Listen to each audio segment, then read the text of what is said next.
Si vous avez vu, aujourd'hui, même Emmanuel Macron est rentré dans la communication sur les réseaux sociaux. Lui, en tant que président de la France, s'il fait des directs pour communiquer, ce n'est pas nous, ce n'est pas moi, en ma qualité de vice-président, qui va me taire. Donc nous n'allons pas nous taire, et tous ceux qui ont pensé que nous allons nous taire, nous n'allons pas nous taire. Parce que nous sommes convaincus et conscients de la nécessité de la communication en cette période. Donc après avoir observé attentivement ces 2 dernières semaines, les événements géopolitiques qui se passent dans le monde, nous avons jugé nécessaire de prendre la parole et de faire une analyse géopolitique, mais aussi une analyse épistémologique, pour que les gens comprennent pourquoi le capitaine Ibrahim Traoré, le général Keïta et le général Tiani ont opté pour la rupture avec l'ordre impérialiste, avec les pays qui voulaient nous dominer et qui voulaient nous asservir. Sur toute la ligne, et même, ils nous donnent raison. Mais il y a encore des Africains qui ne comprennent pas la logique du monde. Il y a encore des Africains qui ne comprennent pas que le monde n'est pas un monde de sentiments. Le monde n'est pas un monde d'amoureux. Le monde n'est pas un monde de passionnés. Le monde est régi par la logique, par la méthode, par la science. Nous devons comprendre cela. Je l'ai toujours dit, nous sommes assez croyants. Ce n'est pas mauvais. Mais ce n'est pas la croyance qui gouverne ce monde-là. C'est la logique, c'est la rationalité, c'est la science. Les États défendent leurs intérêts. Les États n'ont pas d'amis. Nous aussi, les États africains, nous devons apprendre à défendre nos intérêts. Et particulièrement, les peuples de l'AIS doivent apprendre aujourd'hui à défendre les intérêts, à s'assumer, à dire ce qu'ils pensent, à dire ce qu'ils veulent et à avoir le courage d'affronter leurs adversaires.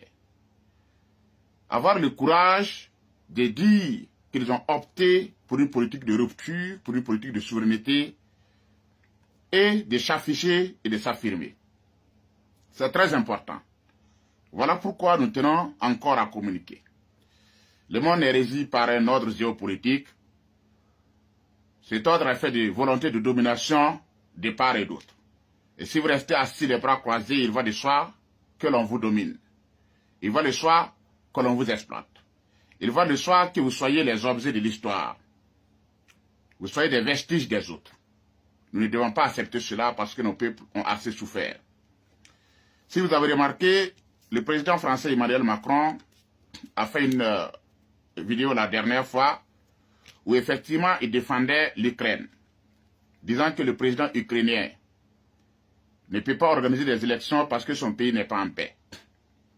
Et son pays n'étant pas en paix, il ne peut pas organiser des élections.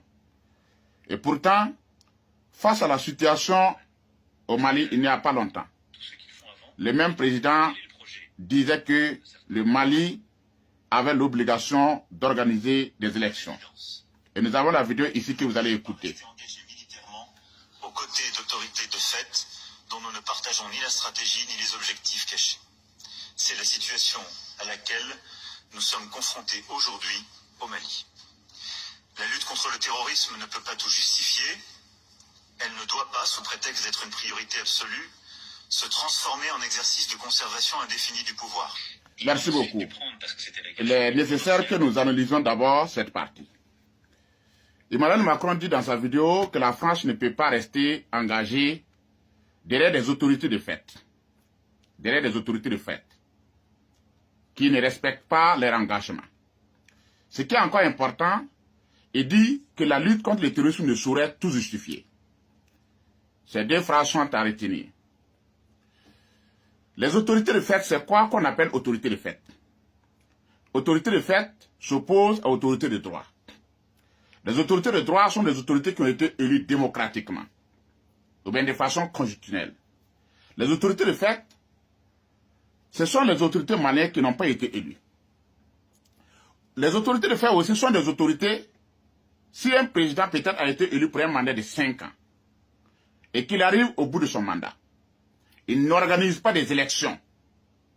Il n'organise pas des élections, il est dans sa 6e, 7e année, il n'organise pas des élections, il devient ce qu'on appelle une autorité de fait, puisqu'il n'est pas dans l'ordre constitutionnel qui lui avait dit d'organiser des élections. Si on parle de cette compréhension, et c'est la juste et bonne compréhension,